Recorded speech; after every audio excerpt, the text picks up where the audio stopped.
Senhor presidente, senhoras e senhores senadores, gostaria de cumprimentar todos os brasileiros em que estão nos assistindo, especialmente os brasileiros e brasileiras do meu estado de Goiás. É com enorme satisfação que venho a essa tribuna hoje para tratar de uma questão de extrema relevância para o nosso país, a questão da segurança pública. Sou o relator da Política Nacional de Segurança Pública no âmbito da CCJ desta Casa. E nessa condição, é meu papel como senador defender políticas que têm o intuito de acabar com a impunidade dos criminosos e apontar soluções para que a sociedade brasileira volte a viver em paz. Para se ter uma ideia, senhor presidente, hoje no Brasil nós vivemos uma fuga em massa do nosso país. Segundo a Receita Federal, pouco mais de 18.500 brasileiros deixaram o Brasil em definitivo no último ano para morar nos Estados Unidos, ou para morar no exterior. Isso é mais de 2 vezes maior do que ocorreu nos últimos anos, que era uma média de 8.000 pessoas por ano. As pessoas não estão querendo morar e viver mais no Brasil. Isso tem impacto gigantesco na nossa economia, no turismo e no custo de vida das pessoas. E daí então eu pergunto, qual a razão disso? Vocês podem ter certeza que é só perguntar para as pessoas da rua, perguntar pelas pessoas por que vão mudar do Brasil. O principal problema não é a crise econômica, não é o desemprego. O principal problema nosso hoje é a insegurança que o povo brasileiro vive no dia a dia. O problema é o caos que o Brasil vive, o medo dos pais de ter seus filhos sendo surpreendidos por marginais na saída das escolas, o medo dos idosos serem surpreendidos pelo arrombamento de suas casas. Isso acontece todos os dias no Brasil. E é notícia banal nos jornais da manhã, já fazem parte do cotidiano da vida do brasileiro. E é por isso que muitos deles estão fugindo do Brasil. São brasileiros que buscam um pouco de paz no exterior. A vida das pessoas não está valendo mais nada, senhor presidente. Nós temos mais de 160 assassinatos por dia. Entre 2011 e 2015, são 279.000 mortos fatais, vítimas fatais. Para se ter uma ideia, no mesmo período de guerra na Síria, matou-se 256.000 pessoas.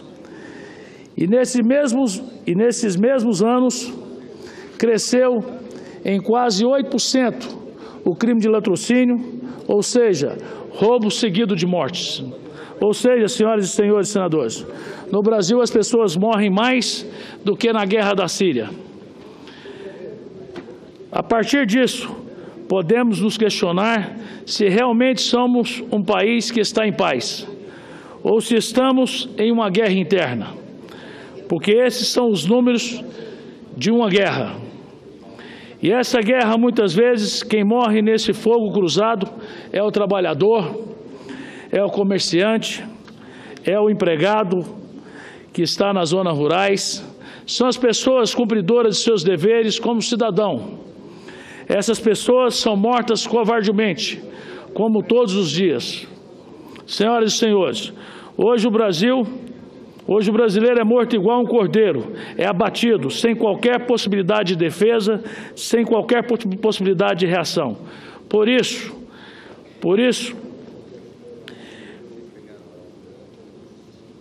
por que isso? Porque um governo tirou o direito do cidadão de se armar. Isso aconteceu com a aprovação do Estatuto do Desarmamento em 2003. Aconteceu quando submetido um referendo de 2005. O governo daquela época, logo que assumiu o poder, nos primeiros anos de mandato, trabalhou intensamente para tirar o direito de defesa do cidadão e desarmar a população. E a história comprova, com Hitler, Stalin, Mao Tse-tung e entre tantos outros ditadores, desarmaram a população antes de matar mais de 170 milhões dos seus próprios cidadãos durante o século XX. A história mostra que quando um governo desarma a população, pode ter certeza, para coisa boa não é. Ou é golpe de Estado ou acabar com a chance de defesa do povo.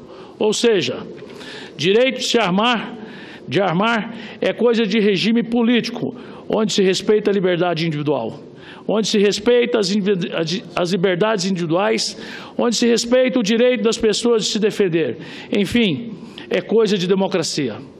Nos Estados Unidos, a maior democracia do mundo, podemos ver alguns exemplos de sucesso dessa política.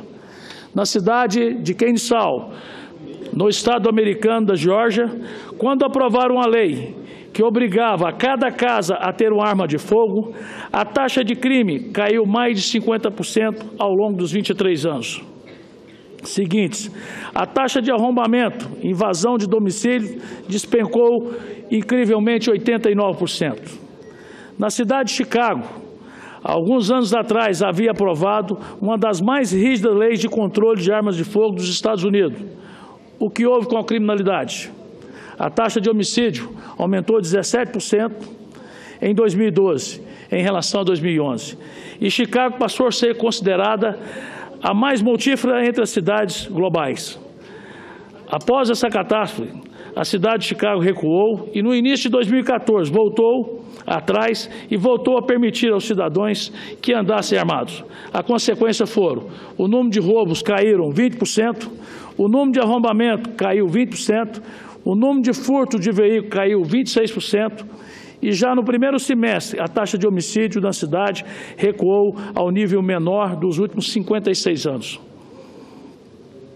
A partir disso, senhores, podemos nos questionar se, no exercício de nossos mandatos, se não deveríamos propor uma mudança para tirar o Brasil dessa situação caótica em que vive e que se encontra. Dar um pouco de paz e tranquilidade ao brasileiro. Eu sonho, senhor presidente, meu sonho com um dia em que o Brasil, os bandidos serão pessoas reprimidas e não o povo. Sonho um dia em que um bandido é que estará desempregado e não o contrário. Hoje, do jeito que está, bandido tem empregabilidade imediata. Isso porque vale a pena ser bandido no Brasil, é uma boa profissão. O bandido hoje não corre risco de vida porque sabe que a população não vai reagir. O bandido hoje tem a certeza absoluta, se for pego, estará nas ruas novamente em muito pouco tempo. Hoje, em nosso país, infelizmente, as pessoas estão trancadas dentro das suas casas, construindo verdadeiras fortalezas urbanas, colocando cerca elétrica e todos os aparelhos para tentar se sentir um pouco mais seguro. Do outro lado, o bandido repousa eternamente em berço esplêndido, anda nas ruas e provocando todo tipo de arruaça com a vida dos cidadãos de bens. Isso tudo, com certeza, se passará impune, tanto por nosso sistema penal frouxo, tanto pela certeza que não encontrará do outro lado qualquer possibilidade de reação ou agressão. Pois o governo brasileiro decidiu desarmar a sua população. Decisão essa totalmente ilegítima e antidemocrática, por sinal.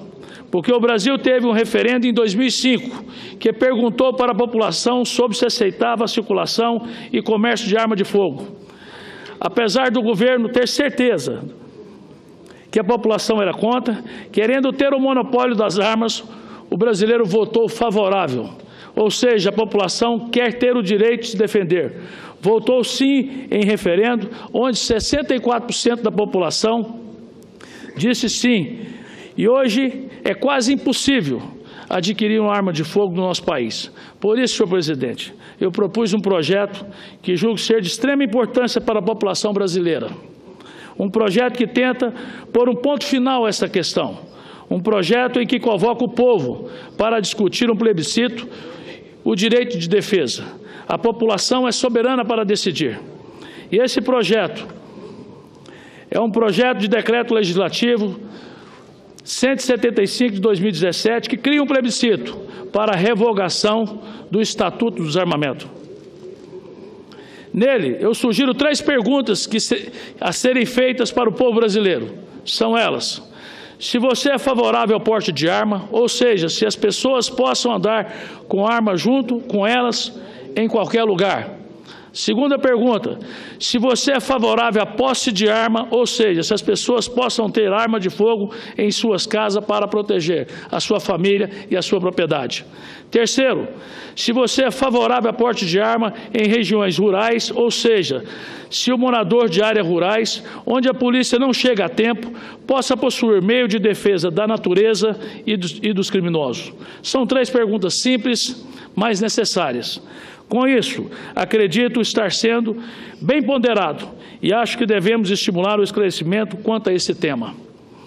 O projeto do plebiscito não terá gasto algum ao poder público, pois será realizado junto às eleições de 2018, junto com as votações de presidente, de governador, senadores e deputados. Por isso, senhoras e senhores senadores, eu faço um apelo a Vossa Excelência para que possamos votar esse projeto o quanto antes, nesta casa, para que possamos reverter a insegurança e o caos que permanece em nosso país. Queria dar uma... Concedo a parte, senador Wilder. Eu concedo a parte. Primeiro, eu lhe parabenizar pela coragem, por ousar tocar nessa vaca sagrada, que é esse tema aqui no Brasil. Por trazer esse tema ao debate tão necessário e que está latente nas ruas brasileiras. Eu tenho visto cada vez mais a discussão sobre o desarmamento, as pessoas pedindo paz, enquanto isso os bandidos andam em comboios, fazem arrastões, andam com fuzis, armas que nem o Exército Brasileiro tem. Então, quem ousa tocar nesse assunto como Vossa Excelência, corre o risco de ficar rotulado como se Vossa Excelência pertencesse a uma tal e virtual chamada bancada da bala. Então, já digo que Vossa Excelência está pisando em terreno muito perigoso, porque aqui no Brasil existe, a partir de um tempo recente, assuntos que pode tocar ou não. E existe um grupo que monopoliza os assuntos politicamente corretos que pode serem tocados. E Vossa Excelência saiba que tocou num ponto muito nevrálgico. Mas, por isso lhe faço homenagem. Há alguns anos, minha filha ainda tinha 3 meses, estava em casa e eu participava da campanha do desarmamento, na época que estava justamente em discussão esse tema. E eu, feroz defensor, apóstolo do desarmamento, junto com a Polícia Federal, com vários organismos de estados, prefeituras, mas lá pelas 2h30 da manhã, minha casa foi invadida por um grupo de 4 assaltantes. Eu, recém-casado, esposa muito nova, como disse, minha filha com 3 meses, e eles já foram entrando, quebrando cadeados, e já foi com um pé de cabra na porta, os outros armados. E, para minha sorte, eu tinha uma arma em casa, e atirei. E eles fugiram, arrastando o felizardo. O que ocorre? Eu fiquei imaginando, e se eu não tivesse aquela arma lá em casa? Eu fiquei pensando naquele dia, o que poderia ter acontecido? No outro dia, fiquei sabendo o que poderia ter acontecido. A 800 metros da minha casa, eles tinham pego um casal de idosos, estuprado a senhora na frente do esposo, amarraram dentro do banheiro e fugiram levando as coisas. E essa situação, ela tem sido uma realidade para muitos brasileiros.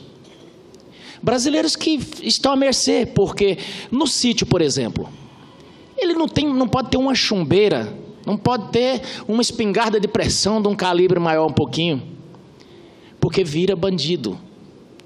Então, essa discussão, Vossa Excelência está falando de segurança pública no seu mais alto grau, porque a Constituição diz que a segurança é dever de todos. É dever de todos, senador Wilder. Então, quando Vossa Excelência defende que o cidadão possa ter os instrumentos para se defender, Vossa Excelência está defendendo segurança pública. Tem mais uma. O senador Medeiros fala isso porque já foi policial, é treinado, conversa fiada. Vou citar uma arma bem mais perigosa do que um revólver. um carro. O que acontece? O sujeito vai lá, ele aprende a manusear o veículo, faz psicotécnico, faz os testes que precisar, se habilita e vai usar o carro. No dia que ele infringir uma norma, ele pode ser condenado e ser preso, mas ele está preparado. Quer dizer, por que não podemos ter o mesmo modelo em relação às armas? Quer ter uma arma, você vai se habilitar para ter aquela arma. Você vai se capacitar. Essa história de dizer a pessoa não pode ter um armamento porque já cabe ao Estado dar a segurança pública, não pode ter um armamento porque tem polícia, é a mesma coisa de dizer que você não pode ter um extintor em casa porque existe o corpo de bombeiro. O discurso vai ficando tão politicamente correto, porque o ideal era que não existisse arma. O ideal seria esse. Nós vivemos no mundo ideal? Não, nós vivemos no mundo real. E a realidade, ela é o que é. Ela não é o que nós desejamos que fosse.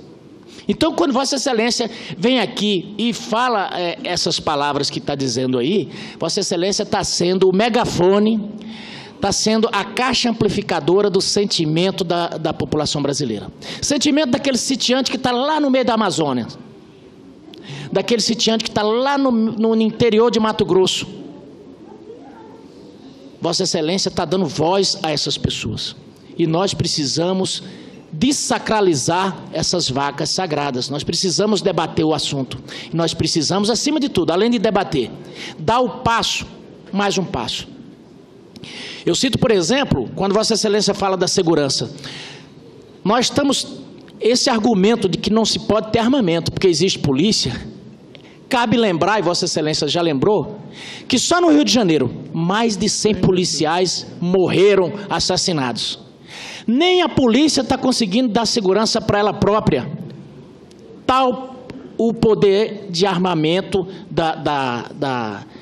dos bandidos. Aí querem exigir que a população não possa ter o mísero direito de se defender. Aliás, tem, a nossa lei permite, só que as filigranas das leis do regulamento são impedidas, porque o delegado ou quem quer que seja, olha para a sua cara e não acha que você não precisa da arma. Aliás, é esse cabedal de burocracia que emperra a nossa economia, que emperra tudo. Por quê? Uma decisão política tomada, ela é emperrada porque algum burocrata pensa de outra forma ou está jogando pelo politicamente correto, pelo que a imprensa diz, ou porque a antropóloga fulana de tal disse tal coisa. Então, senador Wilder, conte comigo para travar esse debate aqui. Nós precisamos falar dessas coisas, porque, acima de tudo, a população brasileira está querendo isso. Está querendo. E nós precisamos atentar para os números que Vossa Excelência trouxe aqui. São números e de situações de países que já passaram por essa experiência. Eu não tenho dúvida que amanhã ou depois, assim que os bandidos perceberem que a população está armada, não vai ter arrombamento de casa. O sujeito não vai, mas de jeito nenhum. Porque ele sabe que a taboca vai rachar e ele pode encerrar a carreira precocemente. Então, lhe agradeço por trazer esse tema aqui. Isso não é incitar violência, isso, pelo contrário, é nos dobrarmos a uma situação que estamos vivendo. Nós precisamos falar sobre segurança pública. Nós precisamos admitir que os presídios não são as autoridades que comandam mais. São os bandidos que comandam. E aqui fora também. Então, acima de tudo, o cidadão precisa ter, no mínimo, o direito de ter uma arma em casa. Muito obrigado. Obrigado, Zé Medeiros. Senador, só para o senhor ter uma ideia, o nosso projeto foi protocolado terça-feira passada e fizemos uma consulta popular aqui no Senado. 155 mil pessoas votam a favor contra 5 mil contra. Recentemente, só para pegar, no meu estado de Goiás, teve um comerciante que reagiu na cidade de Caldas Nova e adentraram seu estabelecimento 2 marginais armados, e ele reagiu e matou os 2 bandidos. Sabe o que aconteceu, senador Zé Medeiros? A arma dele, ele não tinha, a arma dele era irregular. Agora ele está recebendo um processo, porque se defendeu em legítima defesa. Você imagina, aconteceu recentemente uma festa de criança, naquelas casas que fazem festa em Goiânia, os bandidos invadiram, senadora Vanessa Coutinho, bateu em todo mundo, inclusive nas crianças, as crianças todas apavoradas, e aí alguém gritou, não, isso é brincadeira. A hora que falou que é brincadeira, o tiro comeu. Então é o seguinte, nós não temos mais. E sabe por que ele entrou lá? Porque ele tinha certeza que lá não tinha nenhuma arma de fogo. Esses dias atrás, num grande restaurante em São Paulo, também tinha 100 pessoas lá dentro. Os bandidos também invadiram. Você imagina se tivesse 5 pessoas armadas dentro daquele restaurante. Você acha que o bandido ia pensar algumas vezes para entrar lá dentro? Não ia. Senador Zé Medeiro, quando eu peguei esse tema, eu tinha certeza, e meus assessores até me falou sim que ia me ligar à bancada da bala. Mas, pegando o mesmo gancho seu, se é para a gente ter uma polícia eficiente, igual bem disse, que morreu 100 pessoas, 100 policiais do Rio de Janeiro, para ter uma segurança pública segura e que o povo brasileiro possa ter segurança em casa, eu gostaria de ser o presidente da bancada da bala. Eu não queria ser só um membro, não. Obrigado, presidente.